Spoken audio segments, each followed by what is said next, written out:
คนก่อนจะตายควรแนะนำอย่างไรหรือคนป่วยควรแนะนำอย่างไรท่านก็แนะนำอยู่เรื่อยๆนั่นแหละให้จับลมนะแนะนำก็ดีคือเขาถามเหตุจังใดยัดเยียดธรรมะเข้าไปโลดถ้ามันรู้บ่รู้ก็สร้างถ้าพวกเจ้าบ่ยันหลายคนที่ว่าพ่อแม่บ่มักธรรมะเปิดธรรมะให้ฟังแล้วย่านบาปย่านตะผิดใจพ่อแม่ว่าซั่นมันเคยผิดมานานแล้วลองเฮ็ดให้มันถูกลองเบิ่งดูมันสิผิดซำใดเด้อนี่นะเฮ็ดจังได๋ก็สร้าง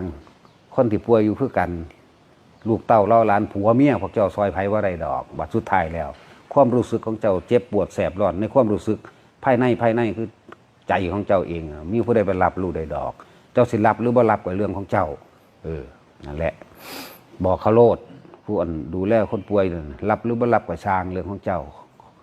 เขาบ่ได้ปวดน้ำเจ้าเด้อเฮ็ดบ่เฮ็ดก็สร้างโลดเว้าโลดจะไปย่านบาปไหม ถ้าบ่อยากกลับว่าเกิดอีกบ่ต้องไปสนก็ได้ดูในลมหายใจเจ้าของโลดบอกเครื่องนึงบอกแบบว่าต้องไปใส่ใจก็ได้เฮ็ดว่าเฮ็ดก็ตามมันเป็นเรื่องของข่อยโลดเว้าโลดบางคนม่านยาสาไถมันหลายได้ผู้เป็นพ่อเป็นแม่ก็เลยเอาแต่ใจเอาเสาะความนั้นความนี้อยากให้เขามานั่นน่ะมันบ่บาปดอกกันพวกม่านยาสาไถมันเป็นความบริสุทธิ์ถ้าพ่อแม่บริสุทธิ์หวังดีกับลูกจริงๆลูกไปเฮ็ดไส้นี่แน่นอนบาปอันนี้บาปแน่แต่ถ้าพ่อแม่มีม่านยาอยากให้เขามารับความเจ็บปวดห้อนหนาวให้ได้แล้วก็เบากันแน่ก็นั้นมันบ่บาปดอกคือว่ามาเรื่อยๆนั่นแหละแต่ถ้าอยากสิ้นจากทั้งปวงอยู่ในลมหายใจเจ้าของโลดไผก็ดีมันต้องเป็นแบบนั้นเด้บ่เป็นแบบนั้นกับผ่านบ่ได้ไปบ่ได้นั่นแหละถ้าบ่อยากเกิดมาพบพัดพลากจากทั้งที่ยังรักอยู่เนี่ยกลับเข้ามารักตัวเองรักลมหายใจตัวเองอยู่ในลมหายใจโลดไผก็ดีฝึกจนคล่องจนชินจนชำนาญยืนเดินนอนนั่งได้เบิดทุกกิริยาอาการฝึกไปฝึกมามันเป็นเอาเองดอกเวลาคุยมันก็คุยไปเวลามันบ่คุยกับไผมันก็หันเขาล้มเอาเองเด้เขาบ่ได้เฮ็ดซุได้ซ้ำไปเฮ็ดไปเฮ็ดมานั่นน่ะแต่ที่แรกเขาก็กำกับก่อนมีสติกำกับมันก่อนบังคับมันก่อนบังคับรู้ลมเข้ารู้ลมออกเฮ็ดไปเฮ็ดมาไปชิ้นเข่าคำว่าชิ้นนี่มันธรรมดาเด้ซาเว้าปั๊บ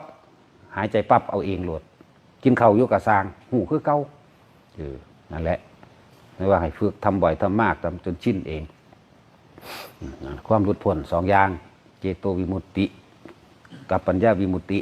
อันนี้เป็นแค่ซื้อมันหรือซื้อดอกพอเข้าพอต้องมีอย่างมากแค่ปัทมฌานเป็นผู้มีสติรู้อยู่หายใจเข้าหายใจออกเห็นนั่นเห็นนี่เห็นความเกิดเห็นความดับแบบมั่งสัญญาที่มีคุณค่าก็คืออนิจจสัญญาอนัตตสัญญาทุกขสัญญานำความทุกข์ทั้งหลายเหล่านี้ที่มันเคยผ่านมาแล้วในอดีตจึงเรียกว่าสัญญาทั้งหลายเหล่านี้เป็นสัญญามีคุณค่าทุกแบบใดหาอยู่ให้กินแบบใดเจ็บปวดป่วยแบบใดนี่ทุกขสัญญามันเห็นแล้วมันก็คอยละอนิจจสัญญาก็เห็นความบ่เที่ยงแท้แน่นอนของทุกสิ่งทุกอย่างตะกี้ปู่ย่าตายายของเฮายังมีชีวิตอยู่นั่นบัดสุดท้ายเพิ่นตายแล้วทั้งเป็นอนิจจทั้งเป็นอนัตตะถ้าเฮาเข้าไปผูกไปยึดไปมั่นจากไปเห็นกันอีกนั่นนี่ก็เป็นทุกขะละเป็นทุกข์อยู่จังสั่นสิ่งที่เพิ่นบอกว่าสัญญาเวทยิตะนิโรธดับสัญญาให้ได้แต่ว่าสัญญาที่มันเป็นประโยชน์สัญญาที่มันเฮ็ดให้ตัวเองสลดใจสัญญาเฮ็ดให้มันลืมได้ก็คืออนิจจสัญญาอนัตตสัญญาทุกขสัญญาสัญญา3นั่นแหละเพิ่นสอนมากที่สุดอนิจจังทุกขังอนัตตานั่นแหละอันอื่นๆเป็นส่วนประกอบเพื่อให้เกิดการเห็นร่างกายกายเวทนาจิตธรรมรวมลงแล้วก็ไปให้เห็นความไม่จริงร่างอย่างยืนความบ่เที่ยงแท้แน่นอนความดับความเสื่อมสลายแตกไปถ้าเฮาบ่ยึดเอาเสียวทุกข์มาจากไสวะนั่นแหละอันนี้มันเป็นการคาดคะเนใส่เหตุผลตรรกะแต่ว่าการทำจริงๆคือรู้อยู่กับลมรู้อยู่กับลมนั่นแหละเอาพอละ